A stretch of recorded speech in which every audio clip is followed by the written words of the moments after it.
Hello everyone, welcome back to knowledge review classes. आप सभी को बता दूं, एनसीईआरटी साइंस की क्लासेस है 6 टू 10। बिल्कुल जीरो से स्टार्ट करूंगा। जीरो से स्टार्ट करने का मतलब क्या है बता दूं।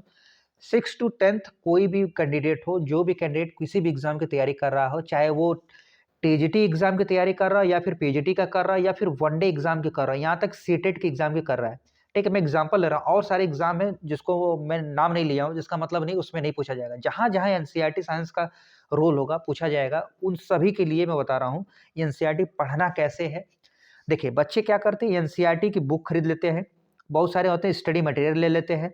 बहुत सारे स्टडी कंपाइलेशन शार्ट नोट्स ले लेते हैं, लेकिन फिर भी पढ़ नहीं पाते, एग्जाम नहीं निकलता और वो बार बार चीज़ों को नहीं समझ पाते कि पढ़ना कैसे है। देखिए, किसी चीज़ में जब तक इंटरेस्ट नहीं आएगा, चीज़ों को समझ में नहीं आएगा, तब तक उस चीज़ों को आप रट कर एग्जाम एक दो क्वालिफाई कर सकते हैं, लाइफ टाइम नहीं कर पाएंगे। ये प्रॉब्लम आपको फेस करनी होगी। इन सभी को देखते हुए मैं बता दूं, एकदम बेसिक से पढ़ाऊंगा, चीज़ों को वन बाय वन बताऊंगा, आपको यहाँ तक गाइड भी कर दूंगा कि आप इस चैप्टर से ये टॉपिक पढ़ लीजिए। ठीक है, आप खुद पढ़ेंगे।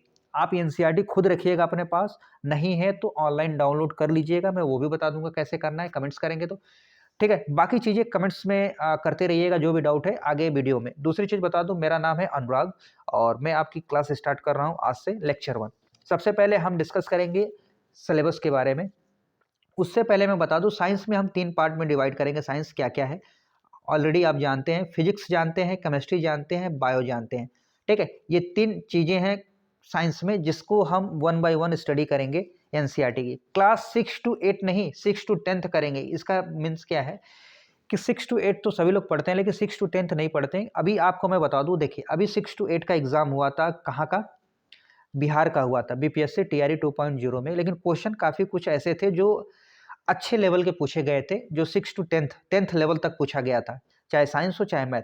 तो इन सबको देखते हुए हमें एक हायर लेवल तक पढ़ना होगा, ताकि हमारी सारी चीज़ें कवर हो जाए और कोई भी एग्जाम छूटे ना।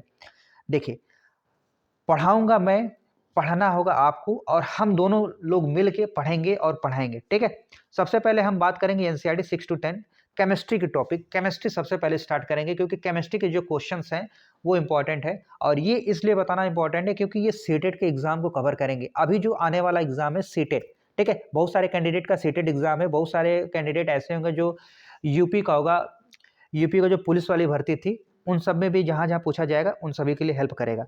सबसे पहले मैं बता दूँ, देखिए यहाँ पर आपको टॉपिक देखने को मिल रहे हैं। टोटल टॉपिक कितने? 11। ये 11 चैप्टर है। इन 11 चैप्टरों को अगर हम समराइज करेंगे तो कुल मिला के 5 सब चैप्टर में कन्वर्ट हो जाएंगे, 5। ठीक है, कैसे होंगे, कैसे करना है, कैसे नोट्स बनाना है, ये सभी चीजें मैं आपको बताते चलूंगा क्लास के साथ साथ। तो सबसे पहले में हम स्टार्ट करेंगे टॉपिक्स क्या क्या पढ़ना है। देखिए, एसिड बेस और साल्ट। एसिड बेस और साल्ट, ये जो टॉपिक है ये आपको सीटेट में देखने को मिलेगा। पेपर 2 साइंस की बात कर रहा हूँ, उसमें आपको पढ़ने को मिलेगा। और ये इतना इंपॉर्टेंट है कि हर एग्जाम में इससे 1 या 2 क्वेश्चन आते हैं। कैसे क्वेश्चन आते हैं बता दो। जैसे पूछा जाएगा कि जो एसिड होता है, लिटमस पेपर, लाल लिटमस को नीला कर देता है या नीले को लाल कर देता है, ये क्वेश्चन पूछा जाएगा। तो आप जब पढ़े होंगे एसिड कैसा होता है, एसिड का टेस्ट कैसा होता है, ठीक है, और बेस क्या होता है, बेस का टेस्ट क्या होता है, नमक क्या होता है, नमक क्या है, एसिडिक है या फिर बेस है, ये सारी चीज़ें आपको कैसे समझ में आएंगी जब आप पढ़ेंगे। उसके बाद फिजिकल और केमिकल चेंजेस होंगे। और फिजिकल और केमिकल चेंजेस जो होंगे आपको मैं बता दूं, ध्यान सुनिएगा। अब जैसे किसी चीज़ को आप रिएक्शन होता है, रिएक्शन होने के बाद जो नया प्रोडक्ट बन रहा है, केमिकल चेंजेस, वो केमिकल चेंजेस में आएगा न्यू प्रोडक्ट। फिजिकल चेंजेस में क्या होगा, शेप होगा, साइज होगा और उसका डाया चेंज होगा, फिर अपने री शेप में आ जाएगा ये चीज। पॉल्यूशन, अब तीसरा पॉइंट है pollution of air and water. अब एयर एंड वाटर पॉल्यूशन की बात अगर किया जाए तो सबसे ध्यान सुनिएगा कि जो भी एयर है, जो वायु है, उसमें प्रदूषण क्या क्या हो सकते हैं। आप कहेंगे सर कार्बन डाइऑक्साइड हो सकता है, कार्बन मोनोऑक्साइड हो सकता है, नाइट्रोजन के ऑक्साइड हो सकते हैं, सल्फर के ऑक्साइड हो सकते हैं। बहुत सारे बच्चे कहेंगे सर वाटर वेपर भी होगा। सर बहुत कहेंगे सॉलिड पार्टिकल भी होंगे, ऐश भी होंगे, ठीक है, जो राख बोलते हैं, कोयले से धुएं जो है, ये सब क्या है, एयर पोल्यूशन।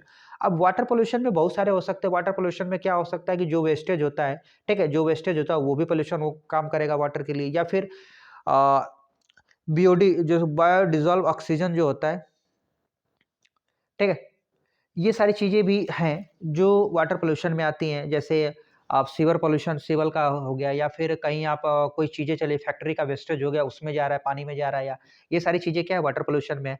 अब देखिए, ये तो बेसिक चीज़ें हैं, सबसे इम्पोर्टेंट बात आती है कि मैटर क्या होता है? मैटर, मैटर यानी पदार्थ। हमारे चारों तरफ जो भी चीज़ें हैं, चाहे यूनिवर्स में कुछ भी आप देख रहे हैं, ठीक है? यूनिवर्स में कुछ भी देख रहे हैं, अर्थात चाहे आप टेबल देख रहे हैं, या किताबें देख रहे हैं, या फिर ग्रह देख रहे हैं, ये सारी चीज़ें देख रहे हैं, पृथ्वी देख रहे हैं, अर्थ पे कुछ भी चीज़ें देख रहे हैं, ये सब मैटर है, ये पदार्थ की ठीक है? ये सारी चीज़ें यूनिवर्स में कुछ भी एग्ज़िस्ट है, मतलब पूरे यूनिवर्स में कुछ भी जो विद्यमान है, वो सब मैटर ही है, ठीक है? जो भी मैटर है हमारे आस-पास, वो क्या प्योर है कि नहीं, इसके बारे में आप कैसे जानेंगे? ठीक है?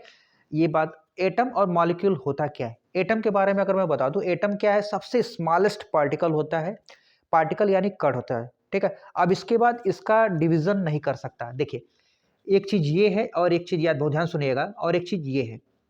आप सोचिए, इसका डिवीज़न आप कर पाएँगे, इसका भी कर पाएँगे, ठीक है? लेकिन इसका डिवीज़न करना पॉसिबल नहीं है, आपको नहीं दिख रहा है, ठीक है? आप माइक्रो लेवल पर समझिए, बस जो बता रहा हूँ वो समझिए, नहीं पॉसिबल है। अब इसको पॉसिबल नहीं है, ये पॉसिबल नहीं है, तो इसको मान लीजिए क्या है, ये एटम है। एक इंडिविजुअल मॉलिक्यूल, इंडिविजुअल पार्टिकल जो होता है, वही एटम कहलाता है, ठीक है? जब अब मॉलिक्यूल क्या होता है, जब 2 या 2 से अधिक एटम्स कंबाइंड होके एक मॉलिक्यूल बनाते हैं। अब अब एटम एटम के बारे में पढ़ेंगे, फिर मॉलिक्यूल पढ़ेंगे, तब ये भी जानेंगे ना कि भाई एटम का स्ट्रक्चर क्या है, संरचनाएँ कैसी है एटम के बारे में, ये चीज़ें कैसे समझ में आएँगे? चैप्टर 7 में हम देखेंगे। उसके बाद है केमिकल रिएक्शन और इक्वेशंस। अब सबसे बड़ी बात है कि कोई भी केमिकल रिएक्शन हो रहा है, उसकी इक्वेशन बन रही है, तो इक्वेशन बैलेंस कैसे हो रही है? आखिर आखिर रिएक्शन हो कैसे रही है? और रिएक्शन हो रही है तो प्रोडक्ट बन के क्या आ रहा है? ये सारी चीज़ें कैसे पता चलेंगी? जब हम पढ़ेंगे केमिकल रिएक्शन, ठीक है? और इक्वेशन। उसके बाद आता है मेटल्स एंड नॉन मेटल। अब मेटल होते क्या हैं? मेटल ऐसे मेटल होते हैं जिसमें फ्री इलेक्ट्रॉन्स होते हैं और मेटालिक प्रॉपर्टी होती है। मेटल्स क्या होते हैं? जिसमें कंडक्टर होता है, कंडक्टिंग की काम करते हैं, डक्टिलिटी भी होती है और मेलेबल भी होते हैं। नॉन मेटल क्या होते हैं? नॉन कंडक्टर का काम नहीं करते हैं, इंसुलेटर का काम करते हैं, ठीक है? ये सब क्या है? नॉन मेटल में आते हैं। और मेटल और नॉन मेटल की प्रॉपर्टी एग्ज़ैक्ट होती क्या है? ठीक है? जैसे इसकी मेल्टिंग पॉइंट क्या हो गया, फिर ठीक है? ये सारी चीज़ें आती हैं। ये सारी फिज़िकल प्रॉपर्टी में क्या-क्या डिफरेंट होते हैं मेटल और नॉन मेटल में, ये सारी चीज़ें हम पढ़ेंगे। उसके बाद कार्बन और इट्स कंपाउंड। कार्बन क्या होते हैं? उसके बाद इसके कंपाउंड कौन-कौन से होते हैं? जैसे एल्कीन हुआ, एल्काइन हुआ, ये सब। फिर हम पढ़ेंगे पीरियोडिक टेबल। देखिए, पीरियोडिक टेबल से भी क्वेश्चन काफ़ी आते हैं कि कौन से ग्रुप में कौन से होते हैं, हैलोजन ग्रुप कौन-सा है, फिर मोर रिएक्टिव एलिमेंट्स कौन से होते हैं और मेटल कौन है, नॉन मेटल कौन है, एस ब्लॉक के कौन है, पी ब्लॉक कौन है, डी ब्लॉक कौन है, ये सारी चीज़ें आपको देखने को मिलेगी। टोटल 11 सब्जेक्ट है, 11 चैप्टर है और ये सारे चैप्टर आपको मैंने समराइज़ करके लिखा हुआ है यहाँ पर, क्योंकि हर एक सब्जेक्ट से, हर एक क्लास से लिया गया है। कुछ 6 से लिया गया है, कुछ 7 से लिया गया है। अगर मैं आपके एग्ज़ाम्पल के लिए बता दूँ कि जो लोग पढ़ना चाहते हैं खुद से, अगर कहेंगे कि सर हमें बता दीजिए वो च टॉपिक जो आप इसमें कंसिडर किए हैं, वो टॉपिक आपने किस चैप्टर से उठाया वो बता। देखिए, अगर मैं एसिड बेस और साल्ट की बात करूँ तो ये देखिए, क्लास 7 की अगर आप एनसीईआरटी उठाएँगे, क्लास 7 की ध्यान से उठाइएगा, क्लास 7 की एनसीईआरटी आप उठाएँगे, उसमें कौन-सा चैप्टर है? चैप्टर आपको 4 मिलेगा, एसिड्स, बेस एंड साल्ट्स। ये चैप्टर 4 है जिसको आप पढ़ सकते हैं और यही आपको बता दूँ कि यही क्लास आप किसमें जाएँगे, देखिए, अब आप ये एसिड और बेस का जो एडवांस है, मतलब थोड़ा एक्सप्लेनेशन और किया है, वो किया है क्लास 10th में। ठीक है? अब क्लास 10th में किया है, अब क्लास 10th में चैप्टर कौन-सा है मैं बता दूँ। देखिए, ध्यान से सुनिएगा, चैप्टर 2 है, ठीक है? ये 2 चैप्टर है जिसको आपको पढ़ना होगा, जिसको मैं समराइज़ करके एक ही जगह पढ़ाऊँगा। समझ रहे हैं आपको? मैं एक ही जगह पढ़ाऊँगा और एनसीईआरटी बुक से ही पढ़ाऊँगा, ठीक है? इसमें कोई एडिट नहीं करूँगा कुछ भी, हर एक चीज़ को बताऊँगा ताकि आपको एनसीईआरटी की जो छाप है, बोलते हैं पैटर्न, वो आपके दिमाग में बसे। जैसे मैं पढ़ा रहा हूँ, वैसे आप एनसीईआरटी की बुक को भी पढ़ेंगे, ठीक है? ठीक है, मैं स्टूडेंट्स के वे के अनुसार पढ़ा रहा हूँ। जै मैं मान रहा हूँ अपने आप को कि मैं भी स्टूडेंट हूँ, ठीक है? तो मैं जैसे पढ़ता हूँ, जैसे मैं पढ़ता हूँ, जैसे मुझे याद होता है, मैं वही चीज़ आपको डिक्टेट कर रहा हूँ। वैसे ही मैं आपको बताऊँगा, वैसे फॉलो करिए, आपके एग्ज़ाम क्रैक होने लगेंगे, ठीक है? तो ये सब्जेक्ट्स हैं जिसके बारे में मैंने हल आपको बताया। केमिस्ट्री, सबसे पहले केमिस्ट्री खत्म करेंगे, उसके बाद फिर फिज़िक्स करेंगे, उसके बाद फिर बायो करेंगे, आपके डिमांड के अकॉर्डिंग, ठीक है? वो तो बात की बात है, पहले ये।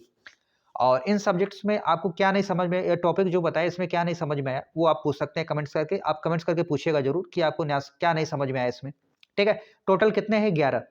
और कुछ चीज़ें हैं जो छूटेंगी आपको, तो मैं अगला मेंशन कर दूँगा। फिलहाल 11 टॉपिक्स ऐसे हैं जो आप पढ़ लेंगे तो आपके कोई भी एग्ज़ाम ऐसे नहीं जिस आप क्रैक ना कर सकें। समझ रहे हैं आप?